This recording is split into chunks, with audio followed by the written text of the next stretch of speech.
Hey class 10, what's up? It's me UV and you are seeing UBS Volatility Studies. So guys, welcome back to the next video that is all about the chapter 5 of class 10 chemistry, periodic classification of elements. So the chapter name is periodic classification of elements. इस chapter को start करने से पहले हम कुछ basic चीज़ें देखेंगे और इस चैप्टर को पढ़ने से पहले हमें एक छोटे से क्वेश्चन का जवाब देना होगा. That is, why do we need to do periodic classification of elements? And the answer is to study such a large number of elements with ease. And that's it. तो चलिए periodic table के बारे में कुछ basic points जान लेते हैं. And the first point is there are 118 elements have been discovered. तो first point क्या है कि अभी तक 118 elements discovered किए गए हैं. And the second point is out of these 118 elements, 94 elements occurring naturally. तो फर्स्ट पॉइंट ये कह रहा था 118 एलिमेंट्स अभी तक डिस्कवर किए गए हैं. सेकंड पॉइंट क्या कह रहा है 118 एलिमेंट्स में से 94 एलिमेंट्स हमें नेचुरली मिलते हैं और बाकी के 24 एलिमेंट्स किसी ना किसी साइंटिस्ट के द्वारा बनाया गया है. Now the third point is out of 118 elements there are 91 metals and 7 metalloids and rest of are non metals. Third point क्या कह रहा है कि 118 एलिमेंट्स में से 91 मेटल्स और 7 मेटलॉइड्स हैं और बाकी के नॉन मेटल्स हैं. And the fourth point is periodic table is arranged in 18 groups and 7 periods. Fourth point क्या कह रहा है कि एक पीरियोडिक टेबल हॉरिजॉन्टली 18 ग्रुप्स और वर्टिकली 7 पीरियड्स में अरेंज्ड होता है. आपने समझा? It is good. आपने नहीं समझा? इट इज़ ऑल्सो गुड, क्योंकि हम आगे इसके बारे में डिस्कस करने वाले हैं. And the fifth point is There are 7 novel gases included in non-metals. Fifth point में क्या कह रहा है कि पीरियोडिक टेबल में 7 नोबल गैसेस होते हैं जो कि नॉन मेटल के कैटेगरी में आते हैं. नोबल गैस किसे कहते हैं? ऐसे एलिमेंट्स जिनके ऑक्टेट या ड्यूप्लेट कंप्लीट होते हैं और वो पूरी तरीके से स्टेबल होते हैं, उन्हीं एलिमेंट्स को हम नोबल गैस की कैटेगरी में रखते हैं. तो ये थी कुछ बेसिक बातें जिसे हमने जान लिया. अब आप इस चैप्टर के बहुत ही ज़्यादा इंपॉर्टेंट टॉपिक को पढ़ने जा रहे हैं. That is discovery of modern periodic table. Periodic table हमें क्यों चाहिए ये हमें पता चला, पर पीरियोडिक टेबल हमें कैसे मिला ये हम जानेंगे. तो चलिए जानते हैं. पीरियोडिक टेबल के डिस्कवरी के लिए 97 ईयर्स लग गए, लगभग 100 ईयर्स. इन 100 सालों में ढेर सारे साइंटिस्ट ने ढेर सारे अटेम्प्ट्स किए और सभी ने कुछ ना कुछ कंट्रीब्यूट किया मॉडर्न पीरियोडिक टेबल की खोज में. एक एग्जाम्पल लेते हैं. मान लीजिए आपके क्लास में 4 बच्चे हैं और चारों को एक मैप मिलता है. मज़े की बात यह है कि उन चारों को उस एक मैप के 4 टुकड़े मिलते हैं. चारों बच्चों के पास उस मैप का एक एक टुकड़ा होता है. अचानक से उन्हें ये पता चलता है कि वो मैप उनको एक खजाने तक पहुंचा सकता है. अब क्योंकि वो आपके स्कूल के बच्चे थे तो वो बहुत चालाक थे, तो उन चारों बच्चों ने उस मैप के टुकड़े को लेकर जोड़ दिया. इससे उन्हें एक सही रास्ता मिल जाता है उस पॉइंट तक पहुँचने का जहाँ पे वो खजाना है. अब उन्हें वो खजाना मिला या नहीं मिला ये तो हमें नहीं पता, लेकिन अब हम हमारे टॉपिक पे आ सकते हैं. इस एग्जाम्पल से हमें ये मिला कि चारों बच्चों ने मिलकर उस मैप को जोड़ा और फिर एक पॉइंट तक पहुँचे जहाँ पे वो जा सकते थे. कुछ इसी तरह मॉडर्न पीरियोडिक टेबल की डिस्कवरी भी हुई, जिसके डिस्कवरी के लिए सबसे पहला नाम आता है जॉन वुल्फगैंग डॉवेरिनियर, जिन्होंने डॉवेरिनियर ट्राइड्स की खोज की. दूसरा नाम आता है जॉन न्यूलैंड, जिन्होंने न्यूलैंड्स लॉ ऑफ ऑक्टेव्स दिया. तीसरे और इम्पोर्टेंट साइंटिस्ट का नाम आता है दिमित्री इवानोविच मेंडेलीव, जिन्होंने मेंडलीव्स पीरियोडिक टेबल दिया. और अंत में नाम आता है Henry Moseley, who discovered the modern periodic table. Basically हम इन्हीं 4 साइंटिस्ट के कुछ डिस्कवरीज को डिस्कस करने वाले हैं इस चैप्टर में. तो शुरू करते हैं डॉवेरिनियर्स ट्राइड के साथ. Actually there was a scientist Dobereiner. He tried to arrange the element with similar properties into groups in order of increasing atomic mass. एक साइंटिस्ट थे जिनका नाम था जॉन वुल्फगैंग डॉवेरिनियर. इन्होंने सिमिलर प्रॉपर्टीज़ वाले एलिमेंट्स को ग्रुप्स में रखा और सभी एलिमेंट्स को उनके अपने एटॉमिक मास से बढ़ते हुए क्रम में रखा गया. सभी एलिमेंट्स को बढ़ते हुए एटॉमिक मास के क्रम में रखने के बाद he discovered some groups containing 3 elements in each and he named them triads. तो डॉवेरिनियर ने कुछ ऐसे ग्रुप्स खोज निकाले जिनमें प्रत्येक ग्रुप में 3 सिमिलर प्रॉपर्टीज़ वाले एलिमेंट्स थे और ऐसे ग्रुप्स को उन्होंने नाम दिया ट्राइड्स. एक एग्जांपल लेते हैं. मान लीजिए मैंने आपको 3 ग्रुप्स दिए, ग्रुप 1, ग्रुप 2, ग्रुप 3, और फिर मैंने आपको कुछ स्टूडेंट्स के नेम दिए. स्टूडेंट ए, बी, सी, डी, ई, एफ, जी, एच, आई. अब आपको इन स्टूडेंट्स के बिहेवियर के बेसिस पे इन सभी को सेपरेट करके इन तीनों ग्रुप्स में रख देना है और जब आपने ऐसा किया तो आपको ये पता चला कि ए का बिहेवियर बी से और बी का बिहेवियर सी से मिल रहा है, तो आपने इन तीनों को एक ग्रुप में रख दिया। दूसरे ग्रुप के लिए आपने देखा कि डी का बिहेवियर ई से और ई का बिहेवियर एफ से मिल रहा है, तो आपने इन तीनों को दूसरे ग्रुप में रख दिया। तीसरे ग्रुप के लिए आपने सेम क्राइटेरिया अपनाया। आपने देखा कि जी का प्रॉपर्टी एच के साथ और एच का प्रॉपर्टी आई के साथ मिल रहा है, तो आपने इन तीनों को एक ग्रुप में रख दिया। अगर आप नोटिस करेंगे तो आपको ये पता चलेगा कि हर ग्रुप में आपने तीन तीन स्टूडेंट्स को रखा है। व्हाट अ कोइंसिडेंस, यही तो डॉबेरिनियर ने भी किया था, और उन्हीं ग्रुप को उन्होंने ट्राइड्स नाम दिया। तो चलिए देखते हैं कि डॉबेरिनियर के ट्राइड में ऐसा क्या खास था जिसके लिए हम इसे पढ़ रहे हैं। डॉबेरिनियर ने अपने ट्राइड्स में ऑब्जर्व किया, the atomic mass of the middle element was nothing but the average of the atomic masses of other two element. उन्होंने ये ऑब्जर्व किया कि प्रत्येक ग्रुप में प्रेजेंट तीन एलिमेंट्स में से मिडिल वाले एलिमेंट का एटॉमिक मास बाकी के दो एलिमेंट्स के एवरेज एटॉमिक मास के इक्वल था। आप इस फिगर को देखिए, यह है डॉबेरिनियर्स ट्राइड। आपको इसमें तीन ग्रुप्स दिख रहे होंगे और प्रत्येक ग्रुप में तीन तीन एलिमेंट्स हैं।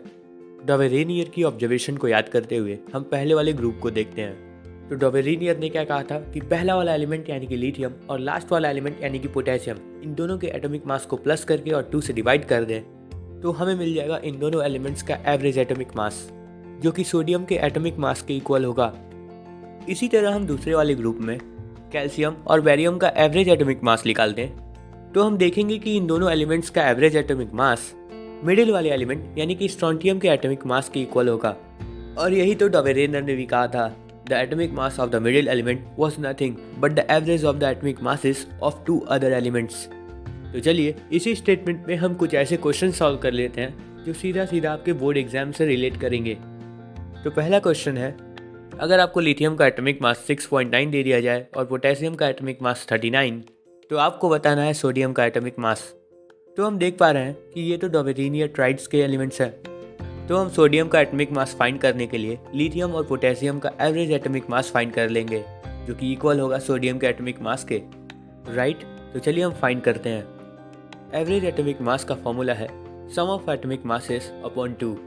लिथियम का एटॉमिक मास 6.9 है, तो हम इसे 7 लिख सकते हैं। यस, हम राउंड ऑफ करके इसे 7 लिख सकते हैं। तो हम लिथियम और पोटेशियम के एटॉमिक मास को प्लस करके और 2 से डिवाइड करेंगे, that is 7 + 39 upon 2 and we get 46 upon 2। इसको डिवाइड करने के बाद हमें मिला लिथियम और पोटेशियम का एवरेज एटॉमिक मास, जो कि इक्वल होगा सोडियम के एटॉमिक मास से। सो लिथियम और पोटेशियम का एवरेज एटॉमिक मास हमें मिला 23, और हम कह सकते हैं the atomic mass of sodium is also भी 23। नेक्स्ट क्वेश्चन है, क्लोरीन का अगर एटॉमिक मास 35.5 दिया जाए और आयोडीन का एटॉमिक मास 126.9 दिया जाए, तो हमें फाइंड करना है ब्रोमाइन का एटॉमिक मास। हम ये देख पा रहे हैं कि ये तीनों एलिमेंट्स डॉबेरिनियर ट्राइड के एलिमेंट्स हैं, जिसमें ब्रोमाइन मिडिल एलिमेंट है। तो हम जानते हैं कि क्लोरीन और आयोडीन का एवरेज एटॉमिक मास इक्वल होगा ब्रोमाइन के एटॉमिक मास के। तो चलिए सॉल्व करते हैं। We know that average atomic mass equals to sum of atomic masses upon 2। तो क्लोरीन का एटॉमिक मास है 35.5 और आयोडीन का एटॉमिक मास है 126.9। इन दोनों को हम सबसे पहले प्लस करेंगे और 2 से डिवाइड करेंगे। जब हम इसे सॉल्व करेंगे तो हमें मिलेगा 81.2। तो दोनों का एवरेज एटॉमिक मास 81.2 है, पर हमें तो ब्रोमाइन का एटॉमिक मास 79.9 बताया गया है। तो क्या ये गलत है? नहीं, 81.2 इज एप्रोक्स वैल्यू। सो अभी तक हमने डॉबेरिनियर के अचीवमेंट्स के बारे में पढ़ा। अब हम पढ़ने जा रहे हैं limitations of Dobereiner's triad. So the limitation is Dobereiner was able to find only 3 triads from the elements known at that time. Hence, this system of classification was not found to be useful. तो डॉबेरिनियर की discovery की सबसे बड़ी limitation ये थी कि वो सिर्फ 3 ही ट्राइड्स को खोज पाए थे, जो कि उतनी यूजफुल साबित नहीं हो पाई। आप इस फिगर को देखिए, ये है डॉबेरिनियर ट्राइड। यहाँ पे आपको सिर्फ 3 ही ग्रुप मिलेंगे, ग्रुप 1, ग्रुप 2, ग्रुप 3, जो कि जॉन वुल्फगैंग डॉबेरिनियर की डिस्कवरी का सबसे बड़ा लिमिटेशन माना जाता है। अब हम नेक्स्ट टॉपिक पढ़ने जा रहे हैं, that is Newlands law of octaves. ये दूसरे साइंटिस्ट के द्वारा दूसरा अटेम्प्ट था पीरियोडिक टेबल को तैयार करने के लिए। So there was a scientist John Newlands. He arranged the element known at that time in order of increasing atomic masses. तो उन्होंने क्या किया, एलिमेंट्स को अरेंज किया उनके बढ़ते हुए एटॉमिक मास के क्रम में। He started with hydrogen and ended at thorium which was 56th element. Newland ने अपने पीरियोडिक टेबल को हाइड्रोजन से स्टार्ट किया जिसकी एटॉमिक मास सबसे कम थी, और 56th एलिमेंट यानी कि थोरियम पे खत्म किया जिसकी एटॉमिक मास सबसे ज़्यादा थी। इस लाइन से हम प्रेडिक्ट कर सकते हैं कि उस समय तक सिर्फ 56 एलिमेंट ही डिस्कवर किए गए थे। ओके, तो जब न्यूलैंड ने अपने पीरियोडिक टेबल को तैयार कर लिया, देन उन्होंने बहुत अच्छी चीज़ फाइंड की। चलिए देखते हैं। He found that every earth element had properties similar to that of the first. तो उन्होंने क्या ऑब्जर्व किया ये हम अभी समझेंगे, तब तक के लिए आप ये लाइन याद कर लो। आप इस फिगर को देखिए, यह है न्यूलैंड्स पीरियोडिक टेबल।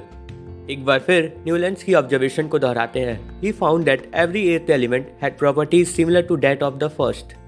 तो न्यूलैंड ने यह ऑब्जर्व किया कि सभी एर्थ एलिमेंट की प्रॉपर्टी उसके पहले वाले एलिमेंट से मैच कर रही है। एग्जाम्पल के रूप में हम इस टेबल में प्रेजेंट हाइड्रोजन को देखते हैं, और अगर हाइड्रोजन को हम पहला एलिमेंट माने तो अकॉर्डिंग टू न्यूलैंड इसकी प्रॉपर्टी एर्थ एलिमेंट से मैच करेगी। तो चलिए देखते हैं कि हाइड्रोजन से एर्थ एलिमेंट कौन सा है। तो स्टार्ट करते हैं काउंटिंग हाइड्रोजन से। हाइड्रोजन आएगा फर्स्ट नंबर पे, second lithium, third beryllium, fourth boron, fifth carbon, sixth nitrogen, seventh oxygen, eighth fluorine. और क्योंकि हाइड्रोजन से एर्थ नंबर पे फ्लोरीन आ रहा है तो हम ये कह सकते हैं कि हाइड्रोजन की प्रॉपर्टी फ्लोरीन से मैच करेगी। और इसी तरह लिथियम की प्रॉपर्टी किससे मैच करेगी हम ये भी जान सकते हैं। हम लिथियम को फर्स्ट एलिमेंट मानेंगे, और सेकंड नंबर पे आएगा beryllium, third boron, fourth carbon, fifth nitrogen, sixth oxygen और सेवेंथ नंबर पे फ्लोरीन। एर्थ नंबर पे आएगा सोडियम, और क्योंकि सोडियम एर्थ नंबर पे आ रहा है लिथियम से तो हम ये कह सकते हैं कि सोडियम की प्रॉपर्टी लिथियम से मैच करेगी। तो अगर हम सोडियम को फर्स्ट एलिमेंट मान लें तो उसकी प्रॉपर्टी किससे मैच करेगी? तो आंसर है पोटेशियम, क्योंकि पोटेशियम सोडियम से एर्थ नंबर पे आता है। इसी तरह मैग्नीशियम की प्रॉपर्टी कैल्शियम से और बोरॉन की प्रॉपर्टी एल्युमिनियम से मैच करेगी। और शायद आपने नोटिस किया होगा कि न्यूलैंड ने इन सभी ग्रुप्स को नंबर से नहीं बल्कि म्यूजिक ऑक्टेव से कंपेयर किया है, दैट इज सारे गामा। और इसीलिए न्यूलैंड्स ने इस ऑब्जर्वेशन को लॉ ऑफ ऑक्टेव्स का नाम दिया, जिसे हम न्यूलैंड्स लॉ ऑफ ऑक्टेव्स के नाम से जानते हैं। Okay, now we are going to know limitations of Newland's law of octaves. So, the first limitation is, it was found that the law of octaves was applicable only up to calcium. तो पहली limitation ये है कि Newlands ने जो law of octaves दिया था ये सिर्फ कैल्शियम तक ही एप्लीकेबल था। कैल्शियम के बाद वाले एलिमेंट्स पे ये लॉ फॉलो नहीं हो पा रहा था। दूसरा लिमिटेशन देखते हैं। Newlands had assumed that only 56 elements existed in nature and no more elements would be discovered in the future. Newlands की दूसरी गलती ये थी कि उन्होंने पहले ये एज्यूम कर लिया था कि नेचर में 56 एलिमेंट ही एग्जिस्ट करते हैं, और जब नए एलिमेंट्स डिस्कवर किए गए तब उनके टेबल में नए एलिमेंट्स के लिए कोई जगह नहीं थी। थर्ड लिमिटेशन देखते हैं। In order to fit elements into his table he adjusted 2 elements in the same slot but also put unlike elements under the same note. क्योंकि न्यूलैंड्स ने अपने पीरियोडिक टेबल में नए एलिमेंट्स के लिए कोई जगह नहीं छोड़ी थी, लेकिन फिर भी कुछ एलिमेंट्स को फिट करने के लिए उन्होंने एक ही स्लॉट में दो एलिमेंट्स रख दिए, और यही है न्यूलैंड्स लॉ ऑफ ऑक्टेव्स का थर्ड लिमिटेशन। तो चलिए इन सभी लिमिटेशंस को एक बार डिस्कस कर लेते हैं। तो पहला लिमिटेशन ये था कि न्यूलैंड्स लॉ ऑफ ऑक्टेव्स सिर्फ कैल्शियम तक ही एप्लीकेबल था, यानी कि कार्बन की प्रॉपर्टी सिलिकॉन से मैच करेगी लेकिन सिलिकॉन की प्रॉपर्टी टाइटेनियम से मैच नहीं करेगी। मैग्नीशियम की प्रॉपर्टी कैल्शियम से मैच करेगी लेकिन कैल्शियम की प्रॉपर्टी जिंक से मैच नहीं करेगी। और सोडियम की प्रॉपर्टीज पोटेशियम से तो मैच करेंगी लेकिन पोटेशियम की प्रॉपर्टीज कॉपर से मैच नहीं करेगी, क्योंकि हम जानते हैं न्यूलैंड्स लॉ ऑफ ऑक्टेव्स सिर्फ कैल्शियम तक ही एप्लीकेबल है। सेकंड लिमिटेशन था, न्यूलैंड ने पहले ये एज्यूम कर लिया था कि नेचर में सिर्फ 56 एलिमेंट्स ही एग्जिस्ट करते हैं, और जब नए एलिमेंट्स डिस्कवर किए गए तब उनके पीरियोडिक टेबल में नए एलिमेंट्स को फिट करना बहुत मुश्किल हो रहा था, और ये एक नया लिमिटेशन बन के रह गया। तीसरा लिमिटेशन ये था कि जब उन्होंने कोशिश की कुछ एलिमेंट्स को अपने पीरियोडिक टेबल में एडजस्ट करने की तो उन्होंने सेम स्लॉट में 2 एलिमेंट्स रख दिए जिनकी प्रॉपर्टीज आपस में बिल्कुल नहीं मिलती थी। एग्जाम्पल के रूप में है कोबाल्ट और निकल। तो ये थे कुछ limitations Newlands law of octaves के। अब हम पढ़ने आ रहे हैं एक ऐसे साइंटिस्ट के बारे में जिन्होंने एलिमेंट्स के क्लासिफिकेशन में सबसे बड़ा रिवोल्यूशन लाया था, और वो थे डिमित्री इवानोविच मेंडेलीव। इन्होंने एक पीरियोडिक टेबल दिया था जिसे हम कहते हैं मेंडेलीव्स पीरियोडिक टेबल, और इसी के बारे में आज हम पढ़ने वाले हैं। तो जब कुछ लिमिटेशंस के वजह से न्यूलैंड्स लॉ ऑफ ऑक्टेव्स को रिजेक्ट किया गया तो बहुत से साइंटिस्ट बहुत सी प्रेडिक्शन करने लगे थे। वो जान चुके थे कि एलिमेंट्स के क्लासिफिकेशन के लिए सिर्फ एटॉमिक मास ही वो फैक्टर नहीं है, और उन्हीं साइंटिस्ट में से एक साइंटिस्ट थे मेंडलीव। तो चलिए जानते हैं कि इन्होंने क्या फाइंड किया। Mendeleev tried to find relationship between the atomic masses of the elements and their physical and chemical properties। तो अभी तक हमने जिन भी साइंटिस्ट के बारे में पढ़ा वो सभी लोग एटॉमिक मास को ही एक फैक्टर मान के चल रहे थे, पर यहाँ पे मेंडलीव ने फिजिकल प्रॉपर्टीज़ के साथ साथ केमिकल प्रॉपर्टीज़ को भी देखा। एटॉमिक मास एक ऐसा फैक्टर है जो फिजिकल प्रॉपर्टीज़ में इंक्लूड किया गया। तो चलिए जानते हैं कि केमिकल प्रॉपर्टीज़ में कौन कौन से फैक्टर्स इंक्लूड किए गए। The formula of the hydrides and oxides formed by an element were treated as one of the basic properties of an element for their classification। तो मेंडलीव ने एलिमेंट्स के atomic mass के साथ साथ ये भी देखा कि हाइड्रोजन और ऑक्सीजन के साथ रिएक्ट करने के बाद किसी एलिमेंट का फॉर्मूला क्या है। इसे समझने के लिए आप इस पीरियोडिक टेबल को देखिए। यह है मेंडलीव्स पीरियोडिक टेबल। तो मेंडलीव ने केमिकल प्रॉपर्टीज़ में ये देखा कि कोई एलिमेंट ऑक्सीजन और हाइड्रोजन के साथ रिएक्ट करने के बाद क्या फॉर्मूला बना रहा है।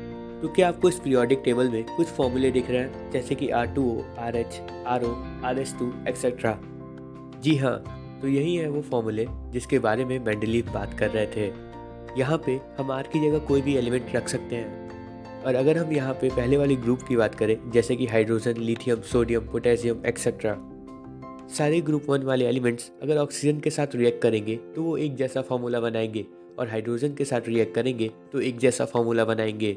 जैसे कि ग्रुप 1 में दिए गए फॉर्मूले R2O या RH में R की जगह कोई भी एलिमेंट रखते हैं तो वो वैसा ही फॉर्मूला बनाएगा, लेकिन ये सारे एलिमेंट्स ग्रुप 1 के होने चाहिए। जैसे कि हाइड्रोजन बनाएगा ऑक्सीजन के साथ H2O और हाइड्रोजन हाइड्रोजन के साथ बनाएगा H2, वैसे ही लिथियम ऑक्सीजन के साथ रिएक्ट करके बनाएगा लिथियम ऑक्साइड, और हाइड्रोजन के साथ रिएक्ट करके बनाएगा लिथियम हाइड्राइड। इसी तरह हम सेकेंड ग्रुप में प्रेजेंट एलिमेंट्स को सेकेंड ग्रुप में प्रेजेंट फॉर्मूले पे रखेंगे तो हमें मिलेगा ऑक्साइड और हाइड्राइड का फॉर्मूला। तो सेकेंड ग्रुप में ऑक्साइड का फॉर्मूला है RO और हाइड्राइड का फॉर्मूला है RH2, जिसमें R की जगह पे हम सेकेंड ग्रुप में प्रेजेंट कोई भी एलिमेंट रख सकते हैं। अगर हम ऑक्साइड के फॉर्मूले में बेरिलियम को रखते हैं तो हमें मिलेगा बेरिलियम ऑक्साइड, जिसका फॉर्मूला होगा BeO, और अगर हम हाइड्राइड के फॉर्मूले पे रखते हैं तो हमें मिलेगा BeH2, जो कि है बेरिलियम हाइड्राइड।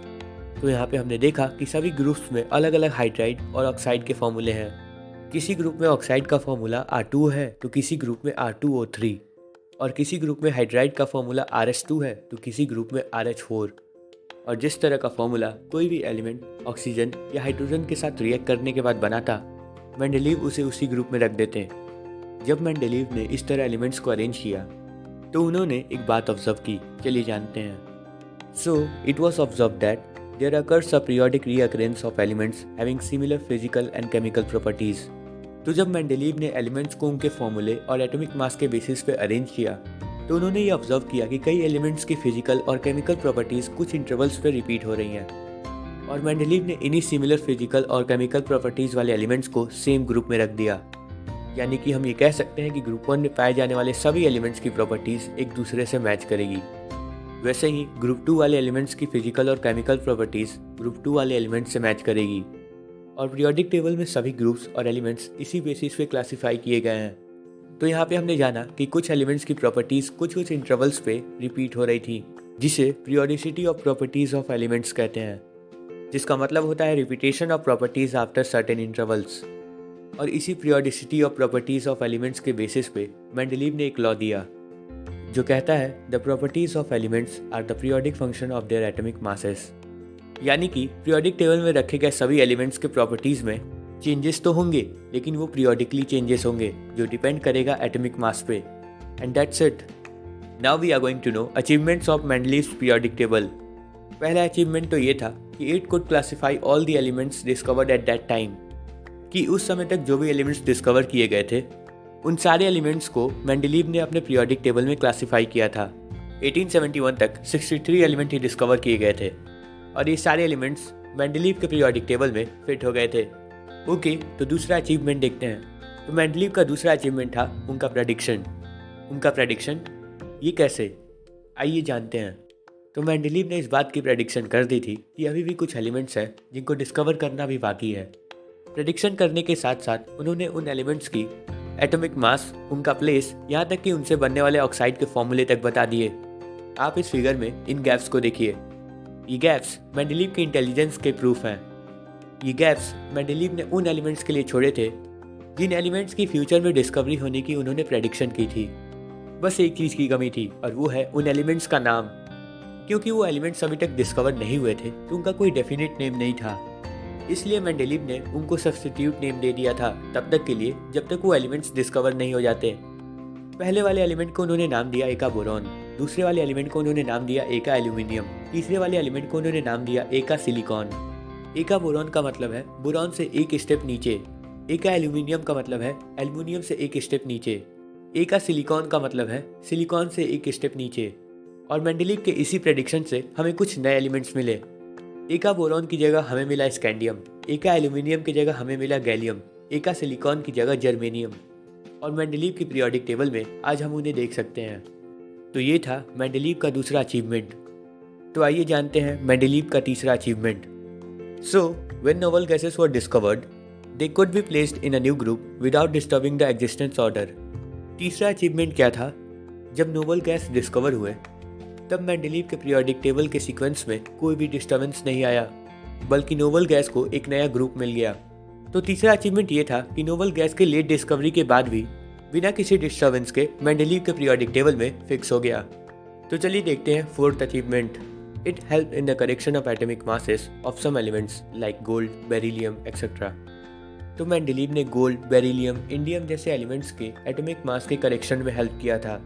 तो ये थे कुछ अचीवमेंट्स जो आपके एग्जाम के पॉइंट ऑफ व्यू से बहुत इंपॉर्टेंट है। Next we are going to know limitations of Mendeleev's periodic table. अब हमने इतने अचीवमेंट्स जान लिए हैं तो कुछ लिमिटेशंस भी जान लेते हैं। So the first limitation is position of the hydrogen was not justified.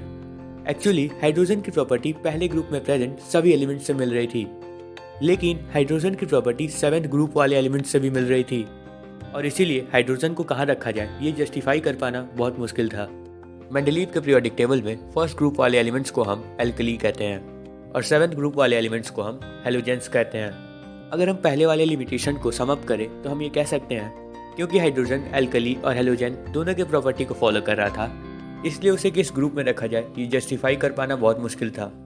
Second limitation देखते हैं। The second limitation is increasing order of atomic mass could not be maintained. जी हाँ, अगर हम एग्जाम्पल के रूप में ले कोबाल्ट और निकल, अगर आप मेंडेलीव पीरियोडिक टेबल को ध्यान से देखेंगे तो आपको ये पता चलेगा कि कोबाल्ट का एटॉमिक मास निकल से ज़्यादा है, लेकिन फिर भी इस पीरियोडिक टेबल में कोबाल्ट निकल से पहले आता है। पर हमने तो स्टार्टिंग में ये पढ़ा था ना, सभी साइंटिस्ट ने एलिमेंट्स को उनके बढ़ते हुए एटॉमिक मास के क्रम में रखा है। तो हम ये कह सकते हैं कि कोबाल्ट और निकल के केस में ये रूल ब्रेक हो रहा है।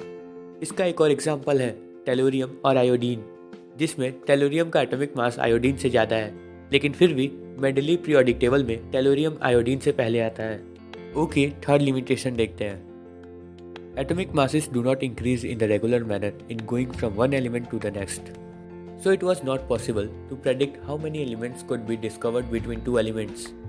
एक्चुअली ये एक लिमिटेशन के साथ साथ एक क्वेश्चन का आंसर भी है, और क्वेश्चन है why do we consider atomic number not the atomic mass of an element in the modern periodic table. इस क्वेश्चन के आंसर को और लिमिटेशन को दोनों को एक साथ समझते हैं। तो जब एटॉमिक मास को कंसीडर किया जाता था एलिमेंट्स के क्लासिफिकेशन के लिए, तो ये प्रेडिक्ट कर पाना कि दो एलिमेंट्स के बीच और कितने एलिमेंट्स आ सकते हैं ये बहुत मुश्किल था। एक एग्जांपल के साथ समझिए, अगर एक एलिमेंट का मास 75.6 है, दूसरे एलिमेंट का मास 76 है, तो क्या आप ये प्रेडिक्ट कर सकते हैं कि इन दोनों के बीच कितने एलिमेंट्स और आ सकते हैं? नहीं, क्योंकि एटॉमिक मास कभी भी होल नंबर में नहीं होता। अगर हम एटॉमिक मास को कंसीडर करते हैं तो हम ये कह सकते हैं कि दो एलिमेंट्स के बीच इनफाइनाइट नंबर ऑफ एलिमेंट्स आएंगे, इसीलिए मॉडर्न पीरियोडिक टेबल में एटॉमिक नंबर का यूज़ किया जाता है। नेक्स्ट लिमिटेशन देखते हैं। Grouping of chemically different elements such as silver and copper placed with alkali metal. Mendeleev के पीरियोडिक टेबल में एक लिमिटेशन ये था, कुछ ऐसे एलिमेंट्स थे जिनकी केमिकल प्रॉपर्टीज अल्कली मेटल से बिल्कुल नहीं मिलती थी, लेकिन फिर भी उन एलिमेंट्स को अल्कली मेटल के साथ ग्रुप में रखा गया। तो ये था चौथा लिमिटेशन। तो चलिए जानते हैं last limitation. The last limitation is separation of chemically similar elements like gold and platinum. चौथे लिमिटेशन में हमने देखा कि डिफरेंट प्रॉपर्टी वाले एलिमेंट्स एक ग्रुप में आ गए थे, लेकिन पांचवें लिमिटेशन में बिल्कुल उल्टा हुआ। यहाँ पे गोल्ड और प्लेटिनम दोनों की केमिकल प्रॉपर्टी सेम थी, फिर भी उन्हें एक ग्रुप में ना रख के अलग अलग ग्रुप में रखा गया, जो कि एक लिमिटेशन था। Okay guys, it's over for today and I would like to say that get vaccinated as soon as possible. stay safe, stay healthy. And here we have completed the half of the chapter. In next video we are going to know about the modern periodic table.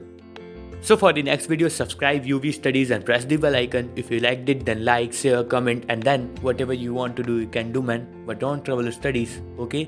Thanks for watching.